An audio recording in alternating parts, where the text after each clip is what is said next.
From the studios of the Royal Palm Coast Realtor Association in Fort Myers, Florida, this is the Royal Palmcast, the show about people and things that realtors, home buyers, and home sellers care about.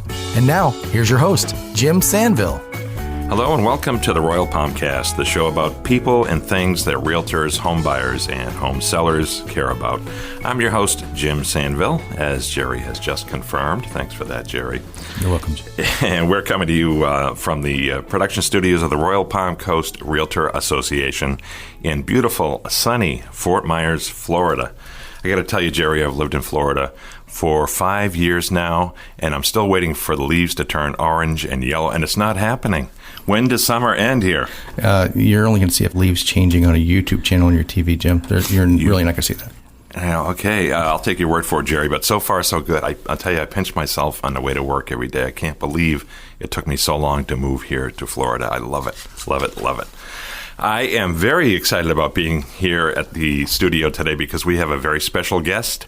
This is a gentleman who many of you will know from his own podcast, and we'll hear more about that in a minute. His name is Bill Risser. He works for Fidelity National Title, and he's here to talk to us about that and about social media, podcasting, etc. Welcome, Bill.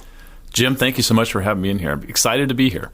Good. We're excited to have you. Believe me, we consider this a get. This is one of the best gets we've had so far. Not to diminish any other of the guests we've had, but I'm excited about this. So what I'd like to do, Bill, is start off with a few questions about you and the work you do, and then we'll get into social media and podcasting and title. So tell me about yourself. Where are you from, and where'd you grow up, etc.? Sure. I grew up in San Diego, right? Born and raised there. Diehard, Padre fan, Charger fan. Not a Charger fan anymore. They left. but spent time there. I was probably in my late 30s before we left San Diego. Ended up in Phoenix for 17 years. That's when I first started with Fidelity National Title, was when I got into the Arizona area. But look, San Diego, probably one of the most beautiful places in the world. I would probably still be there. We would probably still be there, except for the fact that I was working for the San Diego Padres at the time. And wow. And my son was 6 years old. I missed his first year of T-ball.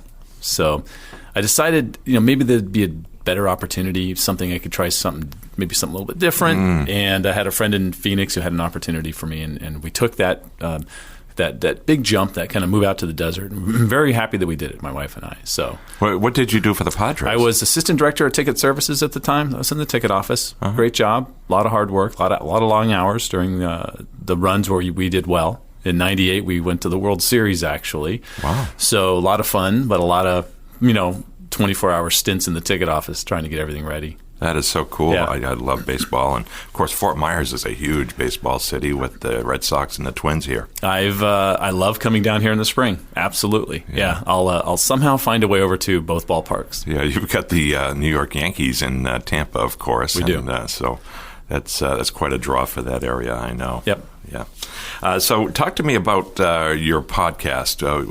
Tell the folks about what it's called and what you talk about if they're not familiar. Sure. So it's called the Real Estate Sessions. It's I'm now in year 5 of the podcast. I started in August of 2015, just on a lark, just to try this podcasting thing out, see if I could do it. My first guest was Jay Thompson, who most recently retired from Zillow. He was the director of consumer outreach for Realtors and kind of handled all the social media bashing Zillow takes on a regular basis. But I knew Jay from Gilbert, Arizona. He was a realtor there before he joined Zillow. So he was my first guest. It was a really easy conversation.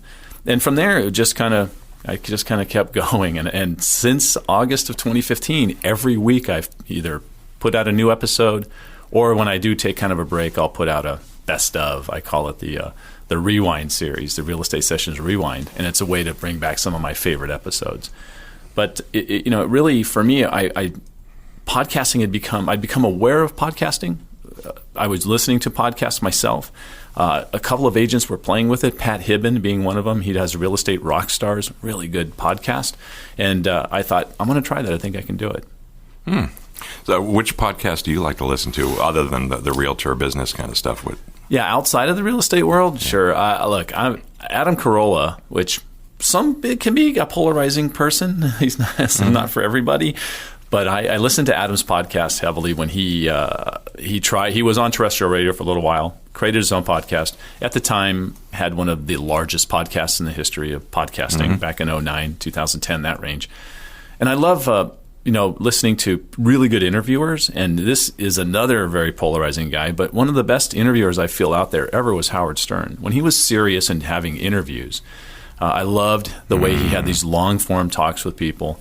And so I just thought, let's play with this. I saw the podcasting opportunity there. I love, what Adam does, and that's what brought me along. So besides Adam, other ones I really like.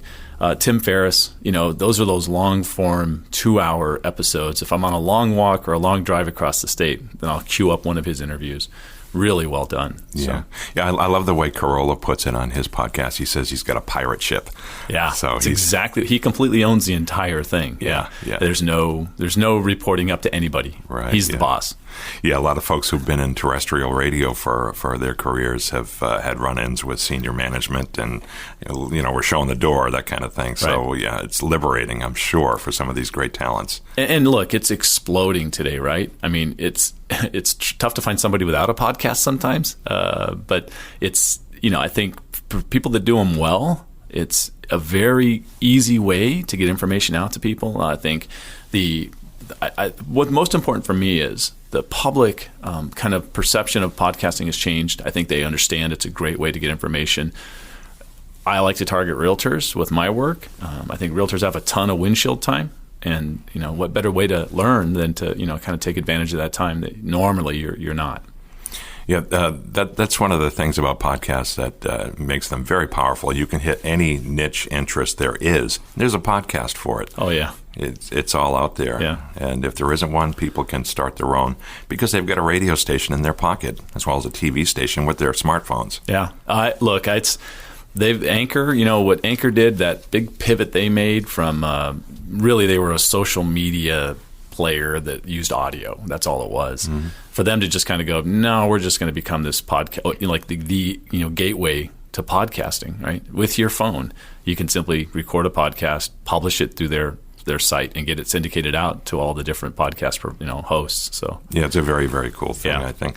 But it's still, I find, Bill, and I'm sure you do too, there's a lot of folks find podcasts intimidating if they don't quite understand how they work or what they are. How do you educate people as you encounter them? Yeah, well, first of all, I really believe it's not for everybody, right?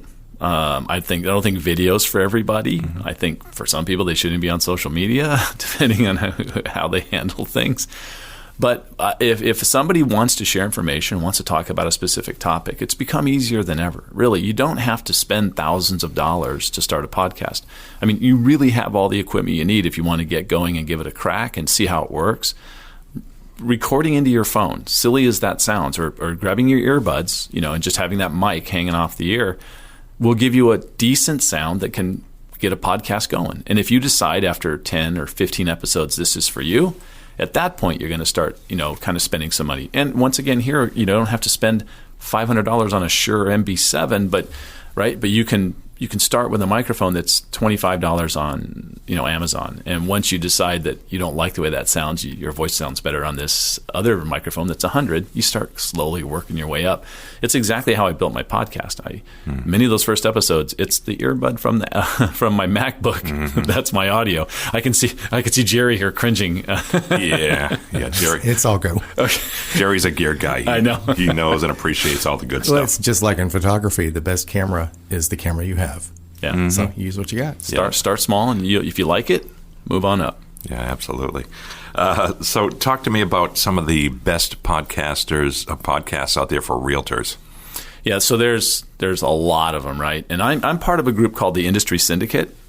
So there were about 15 of us now that are podcasting out of there. It's kind of a media network started by Dustin Brome and Jason Frazier, a lender and a realtor out of Utah. And Dustin's podcast, Massive Agent Podcast, great show. Dustin's very passionate about what he talks about, so I love that show.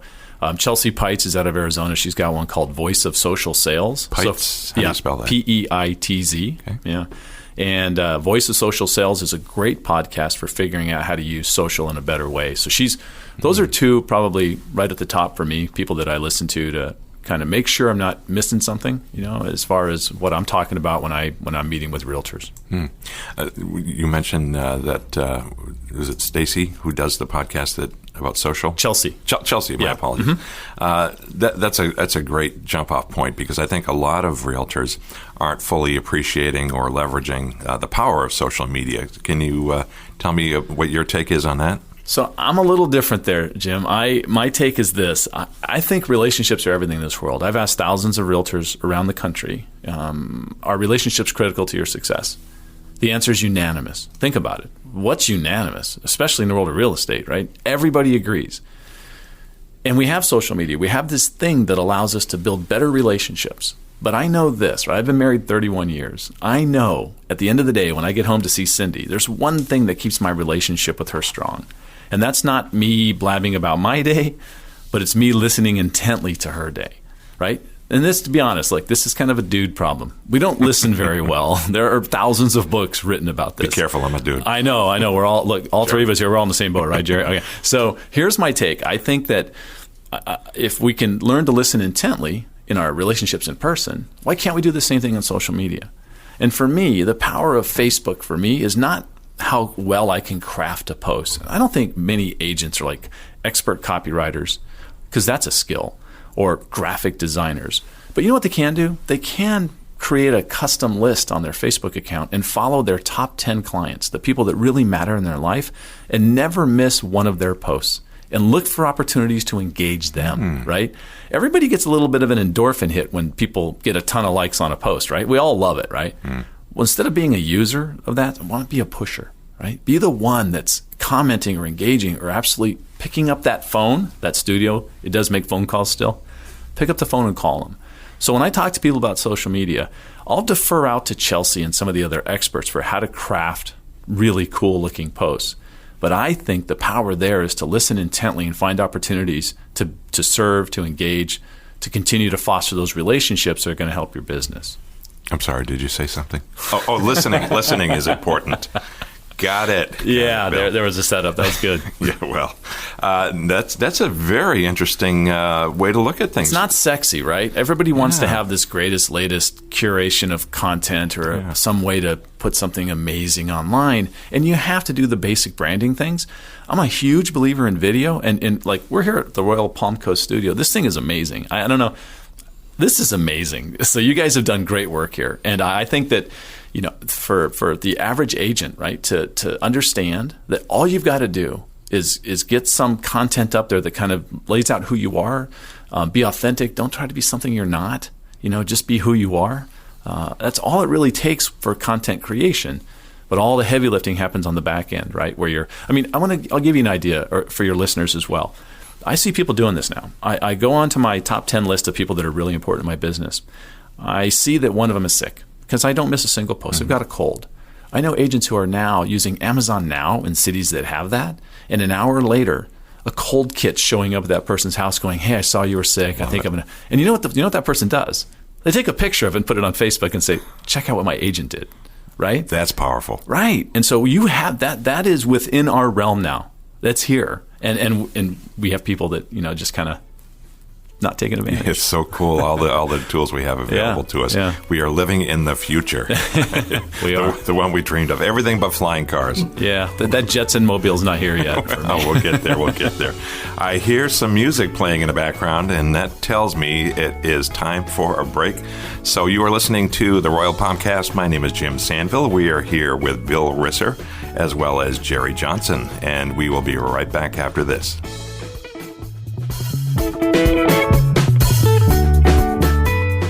Hi, this is Bob Wade, and you're listening to the Royal Palmcast. Hi, this is Matt McGowan, and you're listening to the Royal Palmcast. Hi, I'm Bill Risser, and you're listening to the Royal Palmcast with Jim and Jerry. This place is amazing. Are you a realtor in the Fort Myers, Florida area, or thinking of becoming one? If so, you should know that the Royal Palm Coast Realtor Association is here to support you. Sure, we offer access to the multiple listing service, but that's just the beginning. We also offer certification classes, exclusive online tools, and a peer network of over 7,000 local realtors and business partners. We also operate a Realtor store with signage, lockboxes, maps, and other Realtor essentials at our locations in Fort Myers, South Fort Myers, and Cape Coral. Our advocacy arm, RPAC, works to make sure your voice is heard in Washington, Tallahassee, and at the local level. We speak out on issues important to the real estate industry, like water quality, private property rights, and tax matters. Realtors from throughout Lee County, Florida, and beyond count on the Royal Palm Coast Realtor Association to help keep them at the top of their game. If you're a realtor or an aspiring realtor in the Fort Myers area, you'll want to take advantage of all we have to offer. Contact us today. You can start by visiting our website, rpcra.org, or by following us on Facebook, Twitter, or Instagram. The Royal Palm Coast Realtor Association is here for you. We hope you're enjoying the Royal Palmcast, a production of the Royal Palm Coast Realtor Association, your association for realtor services, resources, and education. We are committed to the success of all of our members and advocate for property rights, both residential and commercial, as we continue our efforts in participating and influencing public policy on local, state, and national levels. Your association also leads the way with community involvement, member engagement, promoting the use of local, state, and national benefits, and more, all of which helps provide a superior realtor experience. With 3 locations in Fort Myers, Cape Coral, and South Fort Myers, the staff of RPCRA is here for you. Visit our website at rpcra.org and make sure to find us on Facebook, Twitter, and other social media for valuable information on upcoming classes and events. Now back to Jim Sanville and the Royal Palmcast. Oh, I love that music. It's so jaunty and so affirming of life. I just love it. We are back with Bill Risser. You're listening to the Royal Palmcast podcast here from the Royal Palm Coast Realtor Association of Fort Myers, Florida. Bill, let's continue our conversation. One thing I wanted to ask you about before I forget is you won an award recently. Can you tell me about that? A big one. I did. This past summer in Vegas at the Inman Connect 2019 Vegas event, I was nominated with 12 other podcasts and won the Inman Innovator Award for the podcast / video show. Yeah, that is so cool. Congratulations. Yeah, it's very unexpected. It's almost embarrassing, but a lot of it was super cool. Awesome. That's fantastic. You're doing some great work, and I'm glad it was recognized. Thanks. Good stuff. Talk to me a little bit, if you will, about the some really murky territory here, the title business, your day job. Yeah. We sell title insurance. That's what we do, right? I think we protect the most important asset in most people's lives, right? Protect the ownership of that property. Title insurance is kind of a highly misunderstood kind of component to the transaction. I think people most of the times, and I ran a branch for 10 years. My background is in escrow, so in Arizona. Most people would come into our office and think that we're with the lender, because we're handling the closing of the loan documents, but I think a very simple way to understand this is really we protect the ownership right in that property, not only for problems that happened in the past, but for problems some problems that could crop up in the future that happened in the past. We're really there for the entire length of your ownership of the property. It's a one-time policy that protects you and your heirs for as long as you own the property. And I think some people don't really understand that. They think that it's something a little bit different. But really, at its core, that's what we do. Protect your home. Even though I work in the real estate industry, I'm going to pretend I'm ignorant on this topic, which is not a stretch, and I am. What is the process involved for procuring title insurance? What do you do on your end? Sure. So the first thing that happens is a contract shows up at our office, right? There's an agreement between a buyer and a seller, a meeting of the minds. And from that point, we've got to then order a commitment for title insurance, which is going to be the roadmap for that deal to close. We're going to look for, first things we're going to look for is we have the proper name and we have the right owner and we have all the right information on the property. But then there's 2 big parts to it. I'll get in the weeds here a little bit. But there's 2 big parts to a commitment. Schedule B, Section 1 is going to be all the things that have to happen before this deal can close. Things like a new deed from the current owner to the new buyer.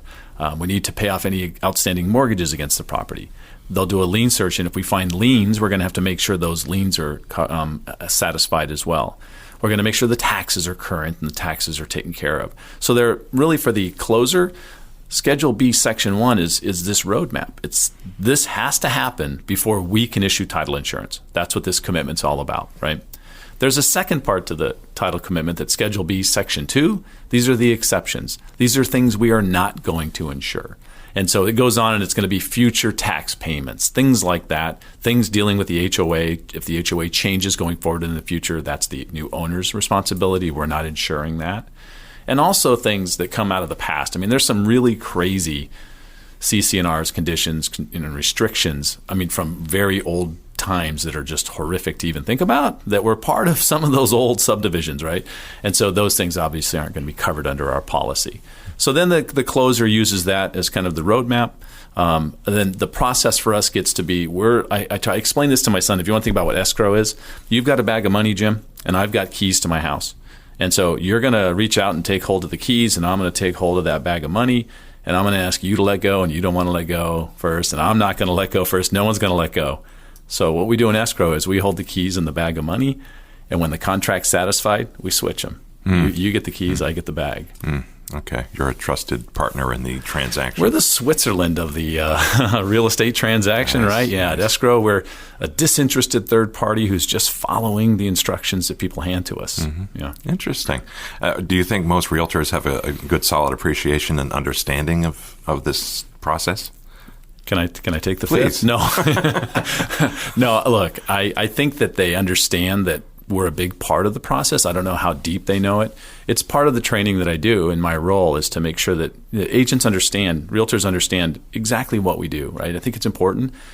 I love nothing better than, and I tell realtors this, if they were to call their closer because they had a question about something on the commitment, that's the best thing they can do. It's really showing they're involved in the process. They should be looking at those commitments. They're super important. And I think very few kind of do. I think they think it's a check off the box kind of an item that they throw into their file so that when it comes time to get their commission check, they can get their commission check because it has to be in the file. They really need to look at it. It's important. Yeah. What kind of things have you seen go wrong when title insurance isn't all wrapped up neatly? Ooh. Well, if you think about it, there's two kinds of errors that can happen. Everybody, we're all human. There are two types. One could be a title insurance, the title examiner missed something, and that's not a good thing. If they missed, for example, that there was a second, like a home equity line of credit put on the property, and we close on that, and that home equity line of credit is not paid for, not paid off, that's a huge issue. Have you seen this happen? Yeah, I have. I'll give you an example, if you want an example, a real-world example from my office. It was back in Phoenix. We obtained a payoff on a property. This person owned not only the home they were selling, but the home next door. We obtained the payoff on the home next door. And so when we closed, we thought we'd paid off the property that was being sold, but we paid off the property they were keeping. And so about a month later, the seller says, "Hey, why did I get this mortgage statement for the property I just sold? We paid off that loan." And when we looked closer at it, we realized we had paid off a mortgage on a property they still owned. So they had that property free and clear, not even knowing it. The buyer's got a problem. So the way this works at Fidelity National Title is we have to quickly fix the problem. What the problem is we owed $175,000. We had to quickly pay off that other property. So I submitted a request for a loss. The money's put into my account within an hour, and I've got the money wired to pay off the proper mortgage immediately because we've got to make that buyer right.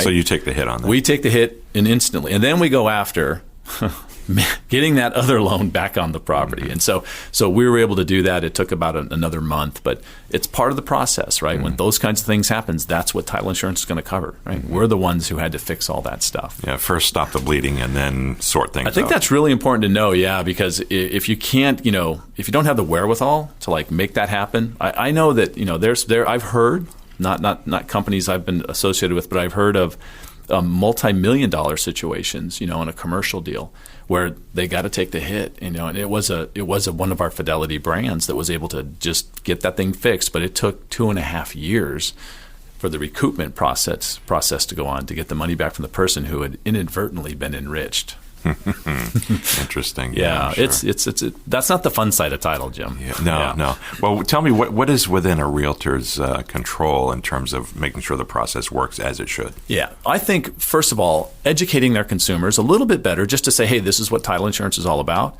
And in this day and age, the number one thing is going to be wire fraud, right? That's a massive issue. And I think if all of our realtor partners can educate their buyers and sellers right up front, have that conversation, and tell them, right, that for the most part, in fact, I can never remember a time when a title company changed banks in the middle of a transaction. Because most wire fraud involves convincing the buyer or the seller that, oh, hey, we've changed banks. Here's some new wiring instructions. So if you get new wiring instructions in the middle of an escrow, it's almost 100% fraud. So those kinds of things, if an agent can just educate their consumer a little better, I think that makes the transaction go smoother because then they know what to expect. That's solid advice. Thank you for that. And, now we get to my favorite part of the program. This is the part of the program, Bill, where I think you knew this was coming. This is called the lightning round. This is my favorite part. And this is where we get to know you a little bit better on a different level. We get to know Bill, the person, not just Bill, the Fidelity National VP of Digital Strategy. Strategy. Nice one, Jim. Thanks, Jerry. So moving on, we're going to ask you a few questions here. And when I do this, I rely on Jerry to provide me with the official 3x5 game show host cards that have the actual questions for the title round. Jerry, may I have the questions? Let me get here's the cards. Got them all there? Yeah. Did you count them out? They're, okay. yeah, they're good. Got to have them all. There you go. Because if we miss one, the whole thing is thrown off. This is no good. Thank you, You're Jerry. all set. Yep. All right, Bill, you ready? Yep. All right, we're looking for soundbite answers here. Quick. You got it. All right, when's the last time you saw snow? Last year, Where would you live if not in Florida? Monterey, California. Ooh, strong. Cats or dogs? Dogs. Ooh, no hesitation there. This one is multiple choice, Bill. You guys, yous, or y'all? Y'all, now. Wow. When in Rome, right? Okay, what's your go-to social media platform? Twitter. You got a lot of followers there, too, 3,500? That's not a lot, but it's okay. Well, compared to this guy, you do. Okay. Yeah. What's your guilty pleasure? Barbara Streisand. Ah, nice. And now tell me about some of your favorite things, your favorite TV show. Modern Family. Movie. Field of Dreams. Food. Pizza. That's mine, too. Jerry, where were you with that? Oh, I'm steak all the way. Oh, that's right, yeah. Your favorite day of the week, Bill? Sunday. Breakfast food. It's a ham and cheese omelet, hash browns, and an English muffin at Central Coffee Shop on Central in St. Petersburg. I'm in. Okay, car. Favorite car? Ford Raptor. Ford Raptor. Okay, we'll talk about that later. All right. Favorite book?